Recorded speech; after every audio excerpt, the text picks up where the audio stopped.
तो चलिए अब आ चुकल बा बिनघाती कंपनी के इंटरव्यू होके वाला बा सिवान के प्लक ऑफिस में। जी हाँ, बिनघाती कंपनी के आ चुकल बा इंटरव्यू। 23 तारीख के इंटरव्यू चले वाला बा सिवान प्लक ऑफिस में। सबसे बड़ा कंपनी बिनघाती के और काफी ज्यादा संख्या में फोरमैन और चार्ज हैंड के आवश्यकता बा बिनघाती कंपनी में। रोआ सबके बता दी कि पूरा विस्तार से हम बताएं, लेकिन फिलहाल 21 तारीख से लेकर के 25 तारीख के बीच में बड़ा बड़ा कंपनी के इंटरव्यू चले वाला बा सिवान के प्लक ऑफिस में। एक एक करके हम बताएं, जौना में बिल्ट बाटे 35-40 साल पुराना कंपनी के भी इंटरव्यू चले वाला बा, शोभा के इंटरव्यू चले वाला बा। ओकरा बाद रोआ सबके बता दी कि NBTC अबू धाबी के भी इंटरव्यू चले वाला बा। तो बड़ा बड़ा कंपनी के एलेम्को कंपनी के इंटरव्यू चले वाला बा 21 से 25 के बीच में, मतलब कि 21 दिसंबर से लेके 25 दिसंबर के बीच में। एक एक करके हम बता देते हैं। एरोमा कंपनी बा, L&T कंपनी बा, लार्सन एंड टोब्रो। तो एक एक करके हम बता देते हैं। बिनघाती के इंटरव्यू 23 तारीख के हुई। हम शुरू करता नहीं 21 तारीख से।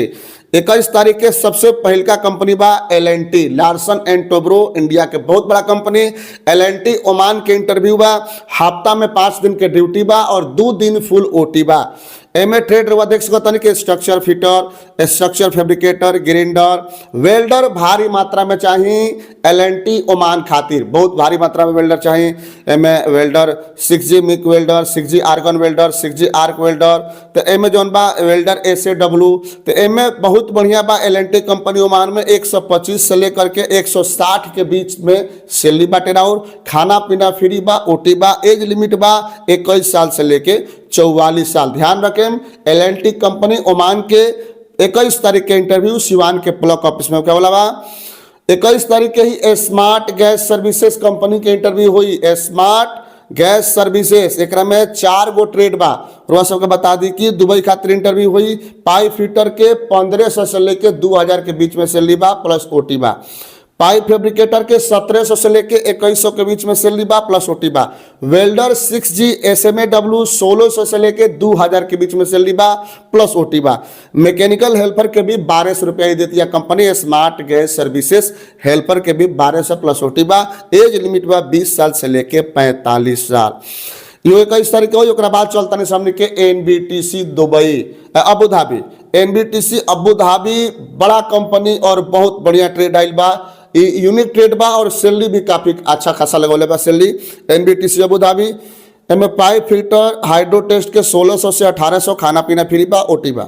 पाइप फैब्रिकेटर हाइड्रो टेस्ट के 2000 से लेके 2200 खाना पीना फ्री बा प्लस OT बा। हाइड्रो टेस्ट टेक्नीशियन के 2000 से लेके 2200 खाना पीना फ्री बा प्लस OT बाटे। बोल्ट टोर्क टेक्नीशियन के 1500 खाना पीना फ्री बा, OT बाटे बोल्ट टेक्नीशियन के। ओकरा बाटे piping hydro test foreman gulf return चाहिए। एक और सैलरी 3000 से लेके 3500 के बीच में बाटे। गल्फ रिटर्न चाहिए। Assistant engineer hydro test gulf return 3000 से 3500।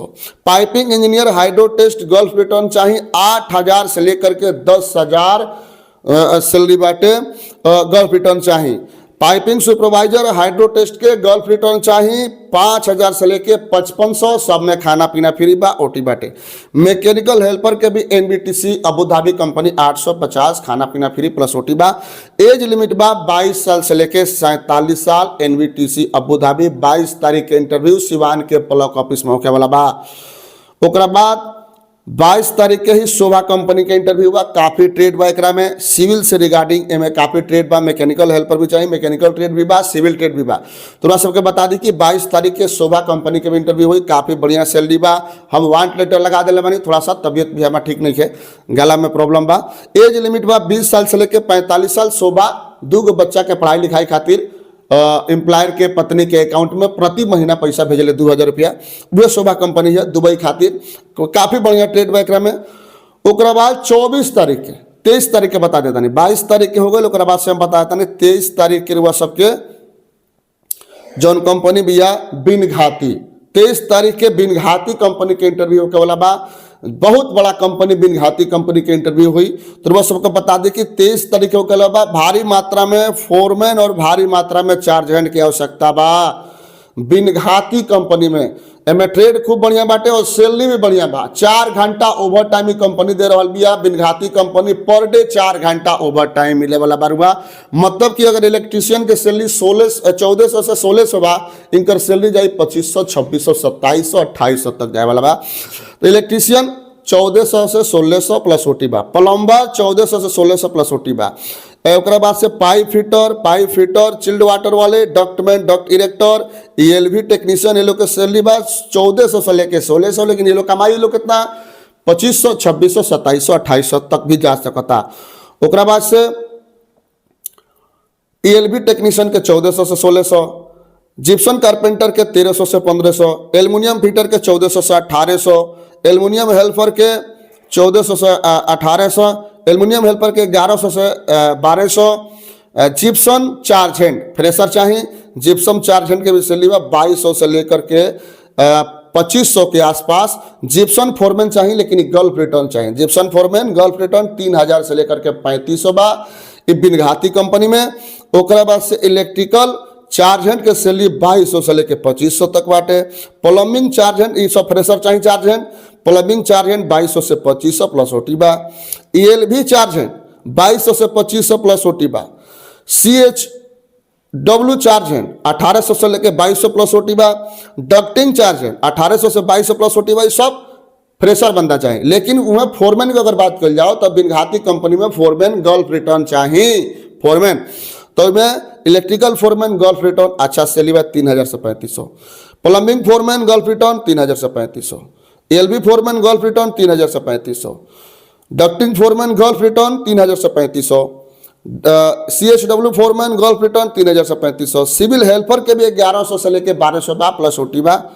मैकेनिकल हेल्पर के भी 1100 से 1200 प्लस ओटी बा। बड़ा कंपनी, बड़ा इंटरव्यू, पहली बार वो सबके बता दी कि काफी दिन के बाद वन टाइल बटे बिनघाती कंपनी के काफी लोग के इंतजार रहा। तो बिनघाती कंपनी के 23 दिसंबर के सिवान के ब्लॉक ऑफिस में इंटरव्यू चले वाला बा।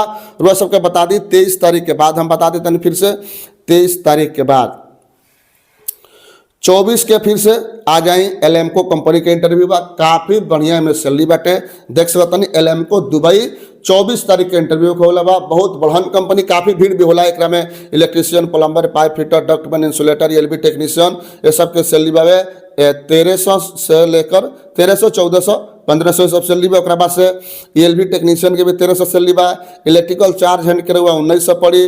ओकरा बाद से plumbing charge hand, pipe fitting charge hand, ducting charge hand, insulating charge hand, ये सब के सैलरी 1900 बाटे। बड़ा बढ़िया कंपनी बा। एज लिमिट फ्रेशर के 20 से 45 साल, रिटर्नर के 20 से 55 साल, मतलब कि 55 साल के जो उम्र में हुई उहो दुबई एलएमको कंपनी जो उनकी बड़न कंपनी भी जा सकता।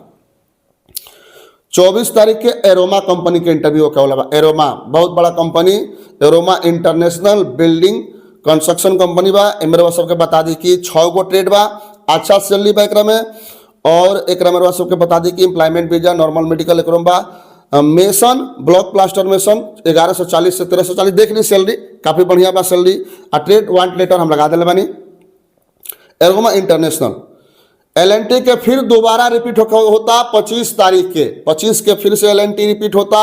एलएनटी दुबई और अबू धाबी दोनों जगह खातिर, मतलब कि दुबई खातिर भी इंटरव्यू हुई, अबू धाबी खातिर भी इंटरव्यू का लबा। एलएनटी के ओमान के तो बता नहीं, एलएनटी ओमान के इंटरव्यू का लबा। अब 25 तारीख के एलएनटी दुबई और अबू धाबी दोनों जगह खातिर इंटरव्यू चली 25 तारीख के। ओकरा बाद से फिर 25 तारीख के सुबह रिपीट होता, ट्रेड देख लें। ओकरा बाद से 25 तारीख के बिल्ट 35-40 साल पुराना कंपनी जन बताओ तो रही हम, बिल्ट के फिर इंटरव्यू आ चुकल बाटे। वह सबके बता दी 25 तारीख के हुई। काफ़ी बढ़िया सैलरी बाटे एकरा में। और एकरा में सब कुछ बा, ओटी बा, सब कुछ दिला बा एकरा में। एकोमोडेशन बा, ट्रांसपोर्टेशन बा, खाना फ्री बाटे। बिल्ट कंपनी में बढ़िया सैलरी, टारगेट सैलरी बताओ था 1500 से लेकर 1700। तो रुआ देख सकता नहीं। इबा बिल्ड कंपनी जमुना में इंटरव्यू 25 तारीख होके वाला बा। सिवान ब्लॉक ऑफिस में वाट लेटर लगा दिले बने, ध्यान से देखी लोगिन और फोन करे लोगिन। कोनो विशेष जानकारी चाहिए तो स्क्रीन पर नंबर दिले बानी, फोन करके भी रुआ सब जानकारी ले सकता नहीं। ब्लॉक ऑफिस में बिनघाती, एलएमको, बिल्ट, शोभा, और L&T लार्सन एंड टूब्रो के ओमान के और दुबई अबू धाबी के इंटरव्यू होता। तो वह सब सिवान ब्लॉक ऑफिस में पहुंची, इंटरव्यू दी। 24-25 साल पुराना ऑफिस बा ई ब्लॉक ऑफिस। तो वह सबसे विश्वसनीय ऑफिस बा ब्लॉक ऑफिस। आई इंटरव्यू दी और विदेश जाए। बहुत बहुत धन्यवाद।